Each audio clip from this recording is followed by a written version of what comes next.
സംസ്ഥാനത്തെ തീവ്ര വോട്ടർ പട്ടിക പരിഷ്കരണത്തിൽ വിവിധ രാഷ്ട്രീയ പാർട്ടികളുടെ യോഗം പുരോഗമിക്കുകയാണ്. കരട് പട്ടികയിൽ നിന്നും 53,229 പേരെ ഒഴിവാക്കിയ ശേഷം 2,89,00,000 പേരുൾപ്പെടുന്ന അന്തിമ സ്ഥാനാർത്ഥി പട്ടിക നാളെ പ്രഖ്യാപിക്കും.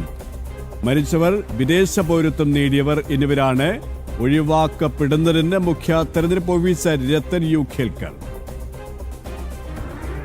2,69,53,644 ഇതാണ് നമ്മുടെ അന്തിമ വോട്ടർ പട്ടികയിൽ വരാൻ പോകുന്ന നമ്പർ ഓഫ് വോട്ടേഴ്സ്.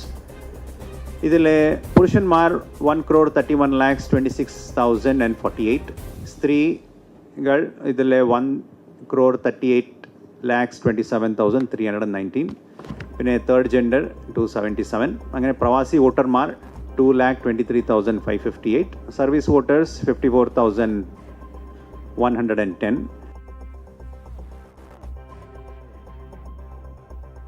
വിശദാംശങ്ങളുമായി ദിസ്ന ശരിയാണ്. ദിസ്ന, രത്തൻ യു ഖേൽക്കർ ഇതുമായി ബന്ധപ്പെട്ട് എന്തൊക്കെ കാര്യങ്ങളാണ് വ്യക്തമാക്കിയതൊപ്പം യോഗ നടപടികൾ എങ്ങനെ പുരോഗമിക്കുന്നു?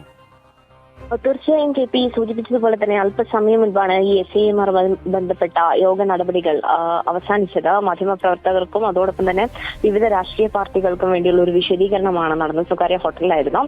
നാളെ വോട്ടർ പട്ടിക പ്രസിദ്ധീകരിക്കുമെന്ന് തന്നെയാണ് നമുക്ക് മനസ്സിലാക്കാൻ സാധിക്കുന്നത്. കരട് പട്ടികയിൽ നിന്ന് 53,229 പേർ ഒഴിവാക്കപ്പെടുമെന്നാണ് രത്തൻ യു ഖേൽക്കർ വ്യക്തമാക്കിയിട്ടുള്ളത്. ഇതിൽ മരണപ്പെട്ടവർ, വിദേശ പൗരത്വം നേടിയവർ ഉൾപ്പെടെയാണ് ഒഴിവാക്കുന്നത് എന്ന് തന്നെയാണ് നമുക്ക് മനസ്സിലാക്കാൻ സാധിക്കുന്നത്. 2,89,53,644 പേരാണ് ആകെ വോട്ടർമാർ. പോളിംഗ് സ്റ്റേഷനുകൾ 30,471, സാമഗ്രികളുടെ വിതരണ സ്വീകരണ കേന്ദ്രം 119, ഈ വോട്ടെണ്ണൽ സെന്ററുകൾ 49ആണെന്നാണ് നിലവിലുള്ള കണക്കുകൾ പ്രകാരം നമുക്ക് മനസ്സിലാക്കാൻ സാധിക്കുന്നത്. എന്തായാലും തീവ്ര വോട്ടർ പട്ടിക പരിഷ്കരണത്തിന്റെ ഭാഗമായുള്ള നടപടിക്രമങ്ങളൊക്കെ തന്നെയും നാളെ പൂർത്തിയാകുമെന്ന് തന്നെയാണ് മനസ്സിലാക്കാൻ സാധിക്കുന്നത്. വിവിധ രാഷ്ട്രീയ പാർട്ടികളുടെ നേതാക്കന്മാർ ഈ പട്ടികയുടെ ഭാഗമായി ഉണ്ടായിരുന്നു. അവരവരുടെ അഭിപ്രായങ്ങൾ പങ്കുവയ്ക്കുകയും ചെയ്തിട്ടുണ്ട്. എന്തായാലും നാളെ ഈ വോട്ടർ പട്ടിക പ്രസിദ്ധീകരിക്കുകയാണ് കെ പി.